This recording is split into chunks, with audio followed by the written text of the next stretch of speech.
Olá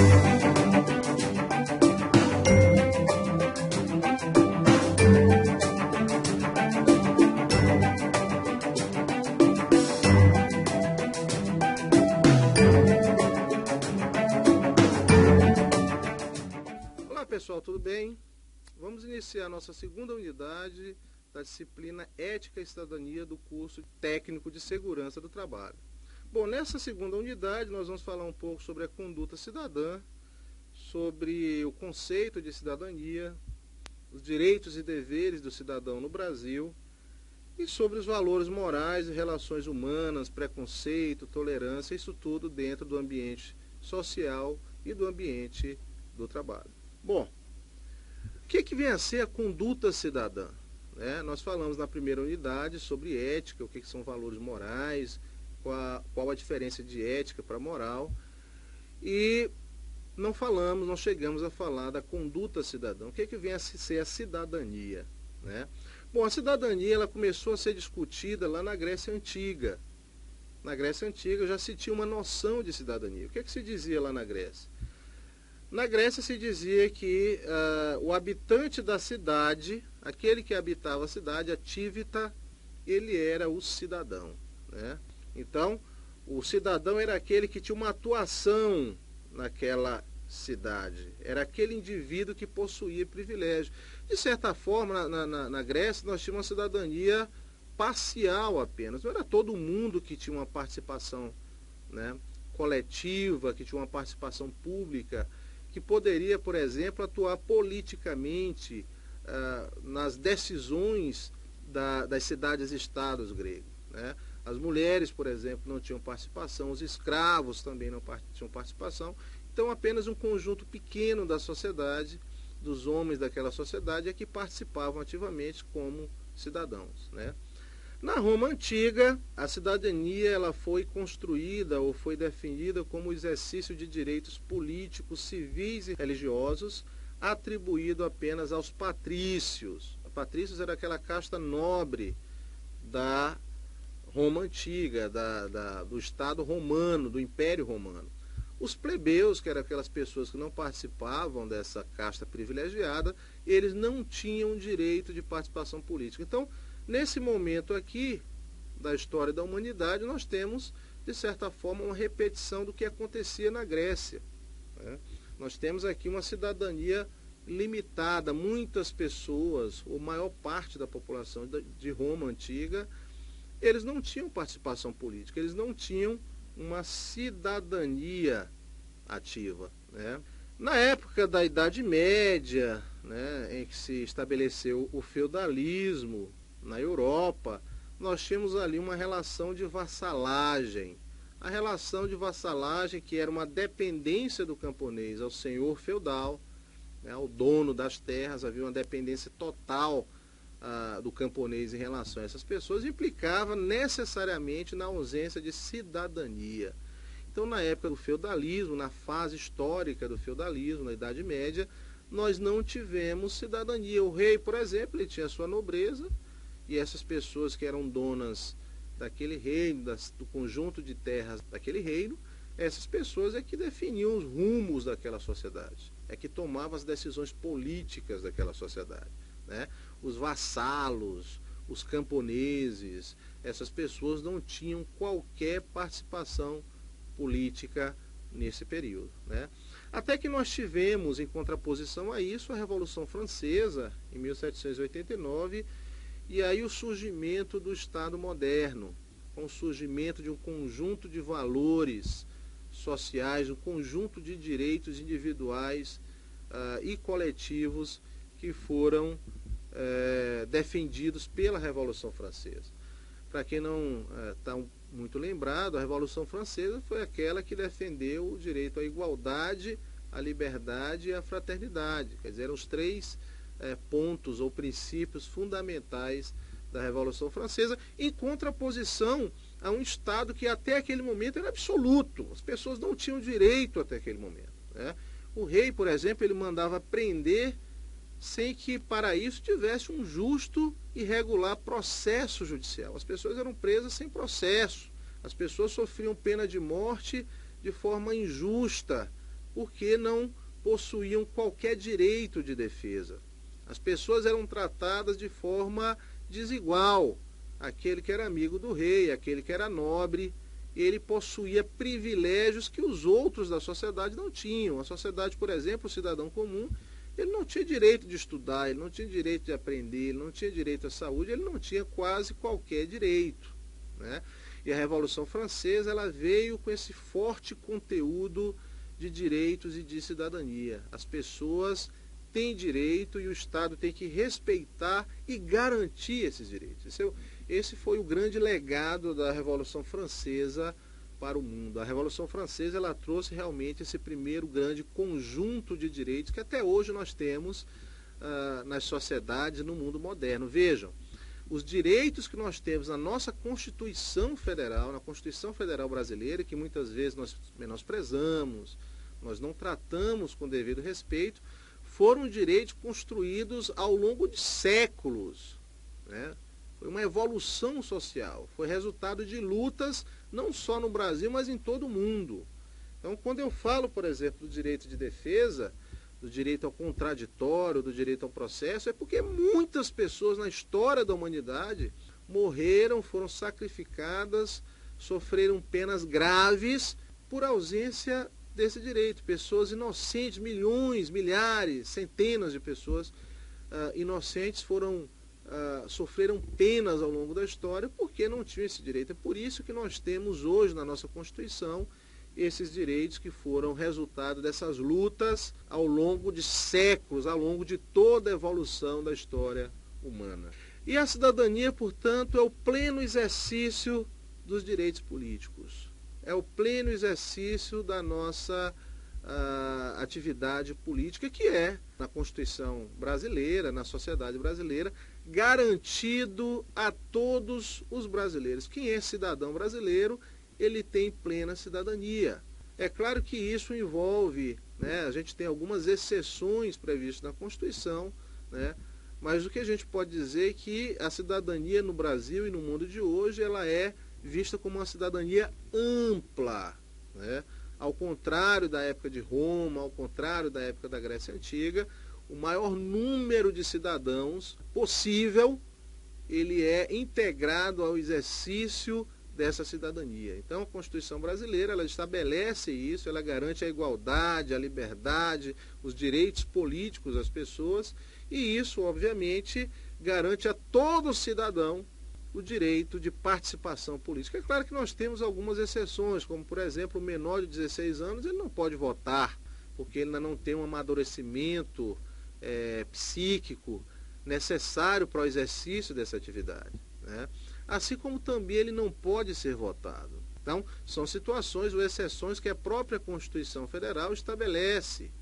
A gente teve, por exemplo, a lei da ficha limpa, que excluiu da cidadania passiva do direito de ser votado aqueles que cometeram crimes da administração pública. Aqueles que foram condenados por improbidade administrativa. Por quê? Porque não souberam respeitar, né, o conjunto de valores morais da administração pública. Então, essas pessoas foram excluídas do direito passivo de exercício da cidadania. A cidadania, ela pode ser ativa ou pode ser passiva. É ativa, por exemplo, quando nós votamos em alguém, quando nós atuamos como eleitor, quando nós cobramos os candidatos eleitos, quando nós fiscalizamos os candidatos. Então, isso é a cidadania ativa. E a cidadania passiva é quando nós somos os eleitos, é quando nós nos candidatamos, é quando nós postulamos algum cargo público relevante, algum mandato público, né? E com isso nos obrigamos a atuar de acordo com os valores éticos, né? Com os valores morais daquela comunidade, daquela coletividade. Inclusive, principalmente com a obrigação de prestar contas daquilo que nós fazemos no nosso mandato. Então é importante que nós conheçamos a cidadania, a importância de sermos cidadãos ativos, não só no sentido de votar, mas no sentido de fiscalizar aquilo que os homens públicos, que os mandatários eleitos fazem, né? Então vejam, nesse segundo slide, eu coloco aí um conceito de Dalmo de Abreu Dalares sobre o que é cidadania, inclusão política, né? A cidadania expressa um conjunto de direitos que dá à pessoa a possibilidade de participar ativamente da vida e do governo de seu povo. Quem não tem cidadania está marginalizado ou excluído da vida social e da tomada de decisões, ficando numa posição de inferioridade dentro do grupo social. Então, aquele que não tem cidadania, ele não participa das deliberações do seu povo. Então, ele é excluído do conjunto de decisões e pode, inclusive, ser prejudicado por essas decisões, né? É por isso que alguns juristas, alguns estudiosos do direito constitucional, eles entendem, por exemplo, que o analfabeto, que hoje ele não tem cidadania passiva, ele não pode ser candidato, né? Existe uma norma constitucional que diz que o analfabeto não pode ser candidato, que essa norma é uma norma que fere os próprios valores da Constituição, porque exclui da cidadania plena um cidadão como qualquer outro, que tem igualdade, que tem direito de participar da vida pública. E ele é excluído pelo fato de ser analfabeto. Então há muitas críticas a essa questão do analfabeto, né? Porque como cidadão é como se ele fosse um cidadão, um meio cidadão, como se ele não tivesse realmente a igualdade que é garantida pelo texto constitucional em relação aos outros cidadãos. É como se ele fosse um marginalizado, né? Então existem essas críticas aí que decorrem dessa ideia de que na cidadania nós temos que incluir todas as pessoas porque elas são iguais. Bom, isso está de certa forma consolidado na Constituição de 88. Foi a Constituição de 88 que reafirmou um conjunto de direitos individuais, direitos sociais e direitos políticos, garantindo ao cidadão brasileiro a participação política ativa e passiva, né? Não nos esqueçamos que até meados da década de 80, nós não podíamos votar para presidente da República, né? Havia uma eleição que era indireta, então nós não tínhamos plena cidadania no Brasil, né?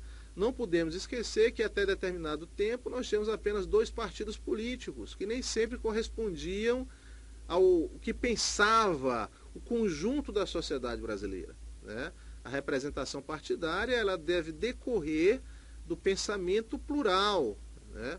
Daquilo que a nossa sociedade pensa enquanto construção de um país. E, obviamente, que numa sociedade enorme como é a brasileira, você não tem só uma ou 2 correntes partidárias. Era preciso que isso fosse, de alguma forma, pluralizado. Isso aconteceu com a Constituição de 88. Então, a Constituição de 88, ela realmente trouxe uma nova cidadania para o Brasil, para o cidadão brasileiro, e foi notável a participação do presidente da Constituinte, na época, o deputado Ulisses Guimarães, que disse o seguinte sobre essa Constituição, que ele chamava de Constituição Cidadã, por isso que eu falei. Disse Ulisses Guimarães que essa será a Constituição Cidadã, porque recuperará como cidadãos milhões de brasileiros, vítimas da pior das discriminações, que é a miséria. O cidadão é usuário de bens e serviços do desenvolvimento.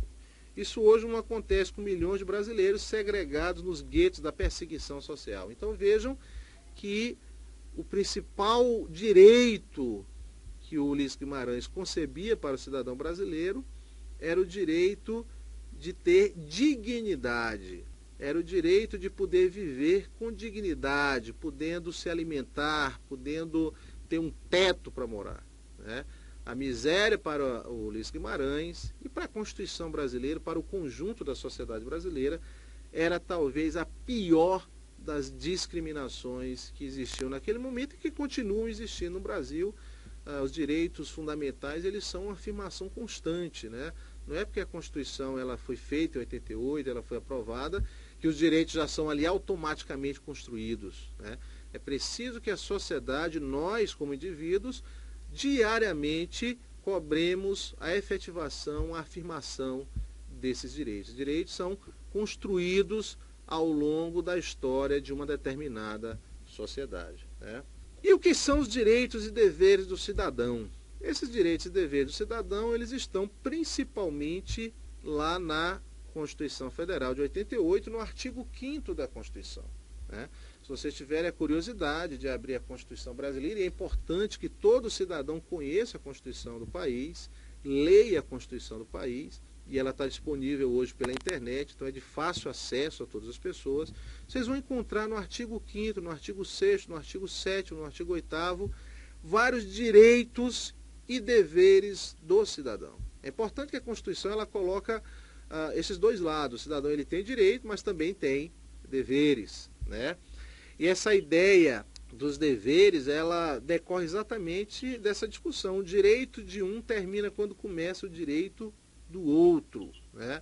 Eu tenho meus direitos, mas não posso, a partir desses meus direitos, prejudicar os direitos e o espaço de uma outra pessoa. É importante que nós saibamos, né, conviver com as outras pessoas, respeitando, exercendo os nossos direitos, mas respeitando o direito do outro. Eu não posso, por exemplo, numa rede social, xingar, né, uma determinada pessoa gratuitamente, difamar uma determinada pessoa, porque eu tenho liberdade de expressão, né? Ou seja, o meu direito de liberdade de expressão tem um limite também, e o limite dele é o direito do outro, de ser respeitado em sua honra, em sua individualidade, né? Hoje é uma concepção importante que eu coloco aí nesse slide dos direitos e deveres do cidadão, que é essa ideia de que o cidadão ele não é só alguém passivo, ele também é uma espécie de consumidor do governo, né? No sentido lá do direito do consumidor mesmo, né? A Constituição ela garante direitos do consumidor ao cidadão comum em face da prestação de serviço por empresas particulares, e cada vez mais nós precisamos nos comportar como consumidor de serviços públicos. Em qual sentido? No sentido de cobrar do prefeito, de cobrar do governador, de cobrar do presidente da República eficiência na prestação de serviços públicos, ampliação na prestação de serviços públicos. Nós não podemos concordar ou aceitar, por exemplo, a péssima prestação de serviços de saúde, a péssima prestação de serviços educacionais. Nós temos que atuar como sujeitos, cidadãos ativos e cobrar que o Estado também preste bem esses serviços à coletividade, né? Bom, essa questão do jeitinho brasileiro, é importante também falar um pouco, né, que no Brasil nós temos aí uma cultura um pouco distorcida acerca de valores éticos, né? Então muitos brasileiros, eles guardam ou ainda professam essa falsa cultura de que é preciso se dar bem em tudo, ainda que a gente venha prejudicar os outros, ainda que a gente venha atuar de forma imoral, de forma ímproba, né? Esse aí é o chamado velho jeitinho brasileiro que nós precisamos exterminar da sociedade brasileira, né? Na medida que nós cobramos dos nossos representantes, dos nossos parlamentares, dos nossos políticos, que eles ajam com ética, que eles ajam de forma honesta, que eles ajam de forma séria, nós também precisamos nos policiar, né? Nós também precisamos nos comportar de forma ética, de forma séria, de forma honesta, respeitando as outras pessoas e respeitando a coletividade. Nada de furar fila em banco, nada de passar rasteira nas outras pessoas, né? De praticar determinadas condutas que decorrem da esperteza, né? E que, na verdade, a gente apenas prejudica o bom convívio social. Então, vamos refletir sobre isso, sobre esse jeitinho brasileiro e sobre formas de como a gente pode superar essa mazela, esse problema que está na nossa cultura, infelizmente, mas que eu acredito que iremos, né, desde que passemos a fazer essa reflexão, a superar isso em algum momento da nossa história, né? Para finalizar esse tópico, eu queria só fazer uma ressalva aqui da importância de nós enquanto cidadãos, da importância de nós enquanto trabalhadores, enquanto servidores públicos, respeitarmos os valores morais, né, e atuarmos firmemente contra o preconceito e contra a intolerância, seja no ambiente de trabalho, seja nas nossas relações pessoais, seja nas redes sociais, né? Nós temos que perceber que as pessoas elas têm que ser tratadas como iguais. E que as pessoas, elas são naturalmente diferentes. As pessoas pensam diferente da gente. As pessoas se comportam de natureza diferente. As pessoas nascem diferentes da gente. Nós temos que aprender a respeitar essa pluralidade, principalmente no Brasil, onde nós temos uma sociedade tão miscigenada, né? com várias origens, indígena, o negro africano, a cultura europeia. Então é importante que saibamos nos respeitar e conviver dentro dessa pluralidade, que, ao meu ver, é a principal riqueza do povo brasileiro. Então é importante ter essa consciência da tolerância, do respeito às pessoas e do combate ao preconceito. Vamos encerrar por aqui a nossa segunda unidade, vamos nos ver depois, né? Espero e aguardo vocês na nossa última aula dessa disciplina. Muito obrigado.